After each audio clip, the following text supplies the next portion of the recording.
Programming brought to you by AWI Networks, Smarter Internet.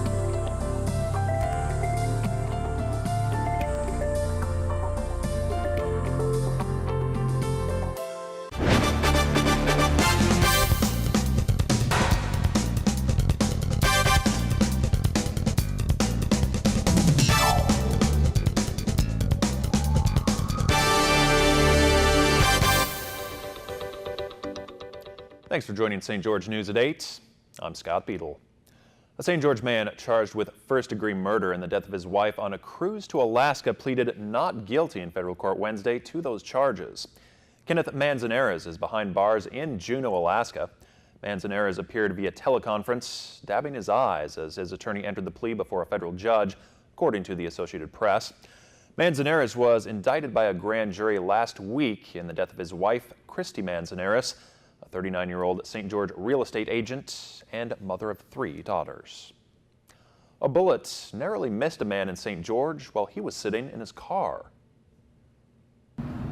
A man shot at while sitting in his truck escaped injury Tuesday when a bullet crashed through his windshield. An unknown suspect fired around through the middle of the windshield, St. George Police Captain Mike Giles said, adding that no injuries were reported. St. George Police were dispatched at around 5 p.m. to Vasa Fitness on Mall Drive on reports an individual had been shot. However, authorities believe the shooting actually occurred near Smith's Marketplace on Mall Drive, Giles said. At the time of publication, police did not have a suspect in custody and very little information was available. The incident remains under investigation. The Dixie National Forest is starting to rehabilitate the area burned by the Brian Head Fire. The first round of treatment includes aerial seeding and mulching over 5,000 acres. A fixed-wing seeding plane will continue to seed until around Friday to help with the reseeding, and for that area, which is most at risk for erosional loss. Straw mulch will be spread next. Straw increases the germination of the seed and helps absorb rain, as well as lessening water runoff potential. A 16-year-old male driver and an adult male passenger were both airlifted to Salt Lake City Tuesday after a semi ran over their vehicle. Cedar City emergency responders say that semi was heading south on State Route 130 toward an Interstate 15 exit when the driver of a BMW sped up and tried to turn in front of the big rig. That truck driver was unable to stop in time and ran over the sedan. First responders say that semi was fully loaded at the time. Officers found the car on fire and the occupants trapped inside. They were able to rescue the passenger, but firefighters had to cut off a door to get the driver out. The car occupants were severely injured and were helicoptered to Salt Lake City for treatment. That semi-driver was not injured. Events are set for this weekend, highlighting the work of some of the most important people in the history of Washington County. The history of healthcare in southern Utah is one of several lectures, part of a countywide celebration entitled Washington County Works. Saturday's lecture will feature Terry Kane, CEO of Dixie Regional Medical Center, and will take place at 10 a.m. at the Electric Theater in St. George. That lecture is free to attend, but advance registration is requested. That registration can be done online.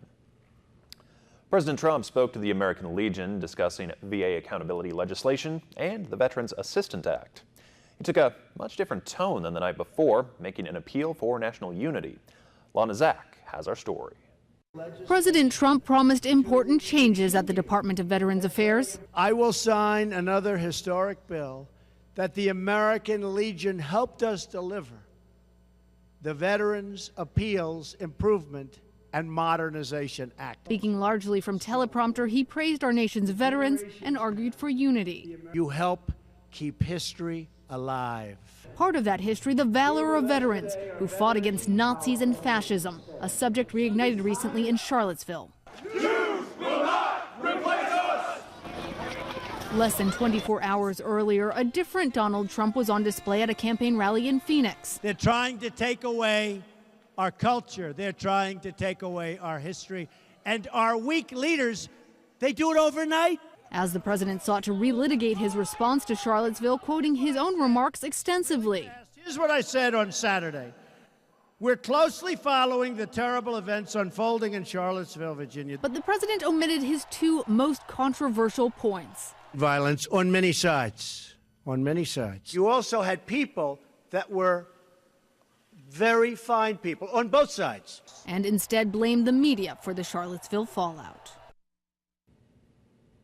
Chief Meteorologist Chris Summers has your Southern Utah forecast coming up right after this.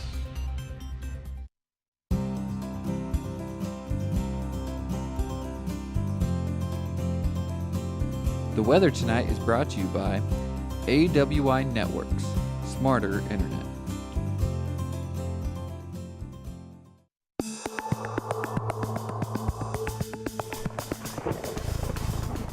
And welcome back, everyone. A good Wednesday evening to you. Almost hit 100 here late this afternoon. 99 degrees, a high temperature in St. George. 1 degree above that normal of 98. Overnight lows are in the upper 60s to low 70s. No rain here in southern Utah. Did see a little rain just down to our south and west, though. And we'll show that on the radar here in just a second. Taking a look at our radar in satellite. Again, not much going on around our area. It had a few showers trying to get into parts of Cedar City and actually just to the north and west of Cedar City. Seeing some more showers and thunderstorms, though, down near Vegas.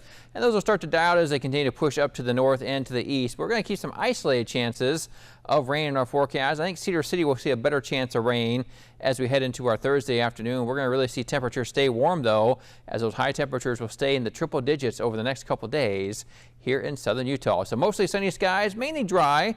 Again, very warm temperatures for your Thursday. But again, as you get to Cedar City in that area just to our north, may see some isolated showers or thunder showers around by Thursday afternoon. Continue warm with lots of sunshine for your Friday.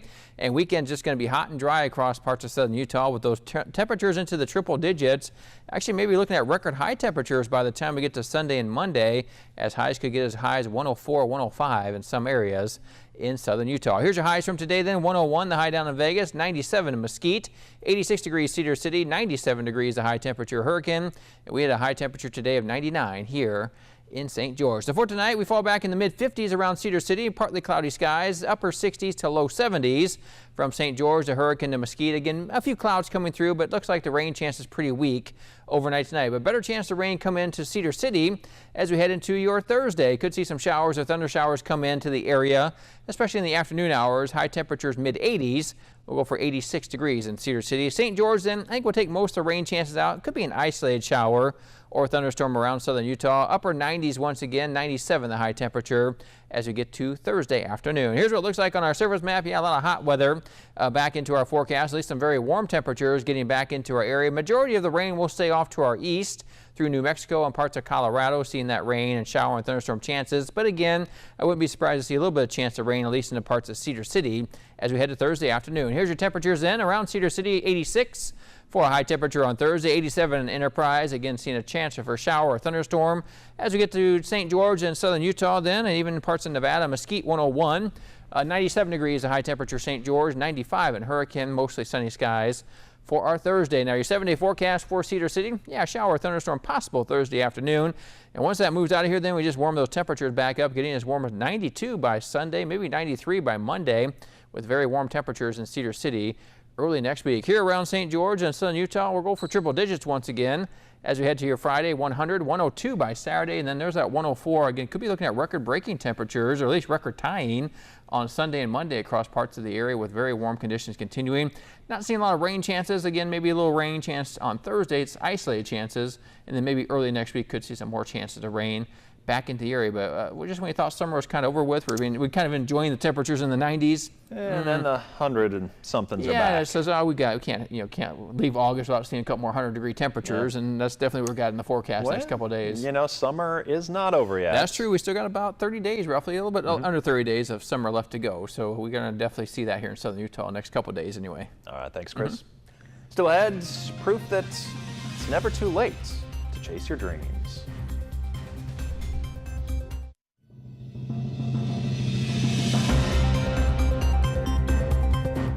A 103-year-old woman fulfilled a lifelong dream of becoming an American citizen yesterday in Los Angeles. Hon Ng brought 4 generations of family members along to witness her swearing in. She joined her family in the United States 5.5 years ago after coming from Cambodia. Her family helped her stand up from a wheelchair to raise a flag and to take the oath. It has been always her dream to become a citizen and come to America, because after the war she didn't really want to live in Cambodia because of the living conditions, and she always wanted to come here because of the riots, and she heard so many things about this place. And now that she's a U.S. citizen, the 103-year-old great-grandmother says she's most looking forward to voting. Well, good for her. It's good to see that even after 103 years old, she's doing something that she wanted to do. That's Pretty good. special opportunity. Yeah, we like to hear right that. there. That's for sure. Oh, Good yeah. for her.